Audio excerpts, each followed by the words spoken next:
Hola niños, ¿cómo están? El día de hoy yo les vengo a presentar las actividades que debemos hacer hoy, miércoles 29 de julio. El día de hoy vamos a continuar con nuestra guía de lenguaje que dejamos pendientes el día lunes. Hoy vamos a seguir trabajando en lo mismo que trabajamos el día lunes. Vamos a leer un poema, vamos a responder preguntas y también vamos a trabajar con el vocabulario. Antes de empezar a trabajar, vamos a recordar lo que estuvimos viendo el día lunes. Y el día lunes nosotros trabajamos en la definición del poema. Y dijimos que los poemas eran obras escritas en versos y que utilizaban rimas o algunos otros recursos del lenguaje. También el día lunes vimos la estructura de un poema y dijimos que un poema tenía 4 partes principalmente. Tenía un título, tenía estrofas, tenía versos y también tenía un autor. Dijimos que en el título se daba una idea general de lo que se iba a hablar en el poema. Dijimos que el verso era solamente una línea de la oración. Y dijimos también que la estrofa era el conjunto de versos. Y por último dijimos que los poemas también al final o al principio también puede aparece el nombre del autor.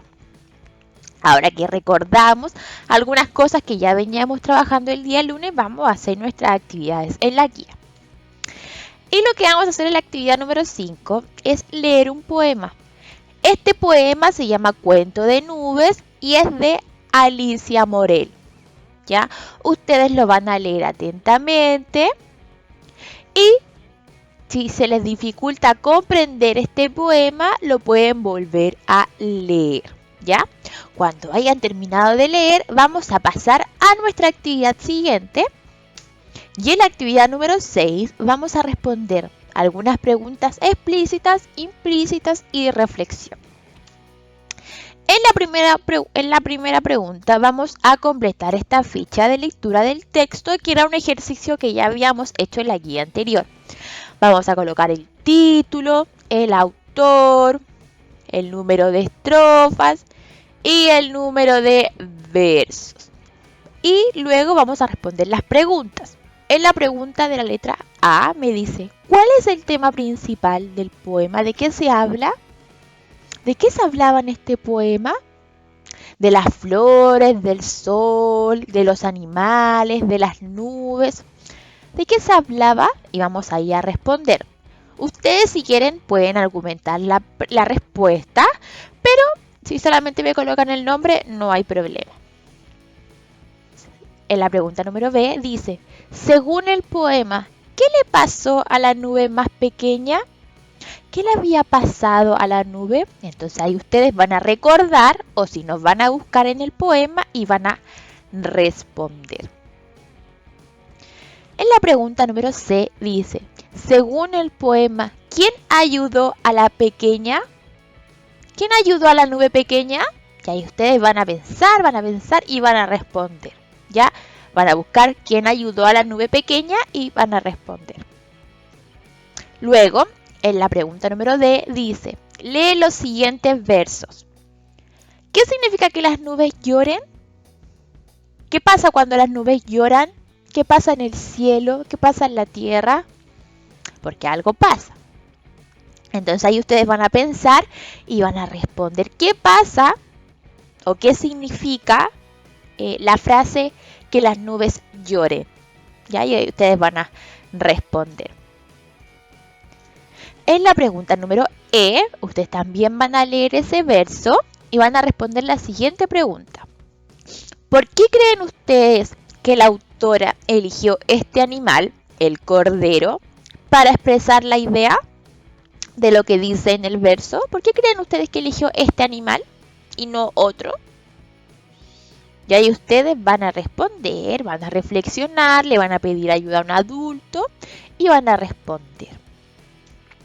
Y luego, cuando hayan terminado, vamos a pasar a la última actividad, que es una actividad de vocabulario. Y vamos a leer, vamos a fijarnos atentamente en cada palabra que yo les voy a dejar ahí. Y ustedes van a buscar su significado en el diccionario y luego van a escribir una oración. En caso de que se les dificulte cómo buscar en un diccionario o en el teléfono, le pueden pedir ayuda a un adulto para que los ayude. Y las 3 palabras que tienen que trabajar es arrea, que viene del verbo arrear, gimió, que viene del verbo gemir, y salvias. Recuerden que algunas palabras están conjugadas, ¿ya? Yo ahí les dejé la conjugación. Por ejemplo, si no encuentran el significado de arrea, pueden buscar el significado de arrear, que va a significar lo mismo, ¿ya? Porque es solamente una conjugación. Y ahí ustedes van a completar esta tabla. Y con esto, niños, habremos finalizado las actividades del día de hoy, miércoles. ¿Ya? Por último, vamos a recordar qué fue lo que estuvimos trabajando el día de hoy. Y hoy lo que estuvimos haciendo, recordamos la definición de un poema, recordamos también la estructura de un poema, leímos un poema que se llamaba Cuento de Nubes, respondimos algunas preguntas de reflexión, algunas preguntas que aparecían en el poema y por último trabajamos el vocabulario de 3 palabras. Y con esto, niños, habremos finalizado las actividades del día de hoy. Recuerden que cualquier duda o consulta nos pueden preguntar por WhatsApp, ya sea por el grupo o de forma interna. Y también recuerden enviarnos fotitos para ir evidenciando el progreso de los niños y también ayudarlos. Y con esto habremos finalizado las actividades del día de hoy. Nos vemos la próxima semana.